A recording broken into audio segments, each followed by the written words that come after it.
So this is the figure that a lot of people, for some reason, decided that was their ultimate Aquaman. For me, it's pretty much the ugliest figure out there produced by Mcfarlane.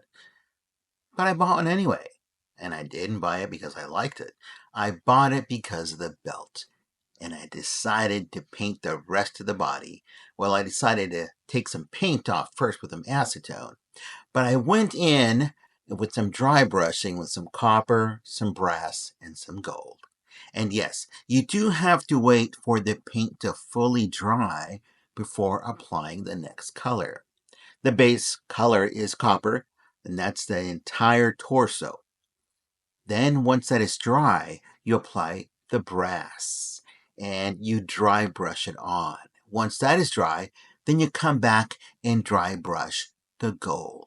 And if you want to go in after it's dry and individually touch up each of the scallops where the highlights are, you can certainly do so. It looks amazing. This is what it finally looks like when it's dry brushed. These are the results. 3 paints, just removing the ugly paint that's on there with the acetone, and be very careful because acetone does melt plastic.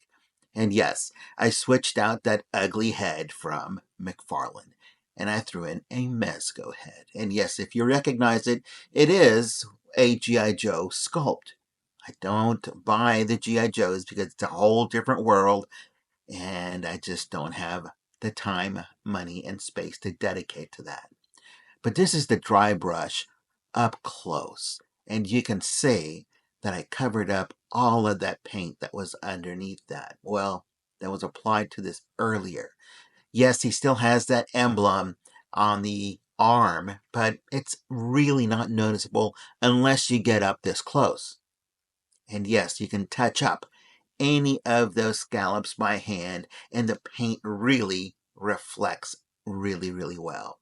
And then you can, of course, seal it with your choice of matte or the high gloss sealant of your choice. I use the Liquitex. Sometimes I use the Mr. Super Clear, and you don't have to have me show you that because it's just a spray. It is toxic. You do have to do that outside or wear a mask. But I know what you're looking at. The Trident. It's not the Trident that came with the figure. And as you can see, that belt looks really good. I was going to use it on a different Aquaman body, and then I thought, well, I already have this one. I'll just repaint it and use it on this one because it looks good on it as it is. Yes, I did dry brush the trunks in the black, and I didn't make them fully black. I only added shading to it because those are still green. The black just represents shadow. And yes, you can swap out that head. And with that trident, well, it is a little bit heavy because it is all metal. Again, the Mezco head sculpt makes all the difference. And yes, you do have to touch up that skin tone to match the skin tone on the portraits. Otherwise, it's not going to look good. And of course, then you can seal it so it doesn't scratch up on you. I got a little tiny gouge there. And since it's my figure, I'm not truly disappointed because I can always go back and touch it up. Now, you have now 3 portraits you can use on your Aquaman. And they switch out incredibly easy with that Mezco neck peg. Here it is out of focus again. Sorry about that. But that trident really looks good. It only costs you, well, maybe 10 or 15 bucks with the shipping on eBay, and I'll leave the link in the description below. I do recommend you get it. You do have to remove the hands and place them on the trident before placing them on the body, simply because those hands are tightly closed, and opening them up while they're on the peg, you can pull them off anyway.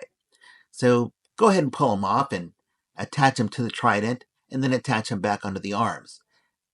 That screaming head now looks so much better with this Mezco head. The one that we got from Mcfarlane was really hokey, and I couldn't live with it. I had to rip that off and toss it. Now, this to me is my ultimate Aquaman. This is the one that I'm keeping. Would I sell it? Of course, it's just a toy. But this is what I was hoping to get. Yes, that Triton is from eBay. You're not going to find that on Amazon. It's only a couple bucks, so make sure you go into eBay and search metal Triton. I'll leave that link anyway. But it's only a couple bucks. It makes a difference. It is a bit heavy, so you do have to balance out the pose. If you want some different hands, then you'll have to rob it from a different figure to be able to get the poses that you want. Now, that Triton can slide back and forth to be able to balance out the figure. But because it's metal, it's not going to bend with heat, and it's not going to make your pose all distorted, even if after a while. Let's take a closer look at the Trident itself. It does not come with this base. This base I had to order extra. But the Trident that you see here, that's what you're going to be getting. And there's different choices. I chose the all gold one. And this is for this scale size, for the 6-inch or 7-inch figure. Here is the Trident by itself. I tried to get some lighting on it to make it look that much more intense, and the shadows really lend themselves well to this. It gives it texture, gives it depth. If I fully lit the entire image, it just looks flat. If you want a flat looking figure, then, well, this is not the channel for you. This is what I wanted to see in the product box that I from Mcfarlane, and we didn't get this. We got a rinky, ugly plastic that it just, well, I threw it away. It's not even worth reselling. So this is what it looks like with the portraits from Mezco and the final paint with that Trident. I hope you liked the figure. I hope you liked the video. We'll see you next time. Remember, these are just ideas. You can do whatever you want with these ideas. Expand upon them. We'll see you next time.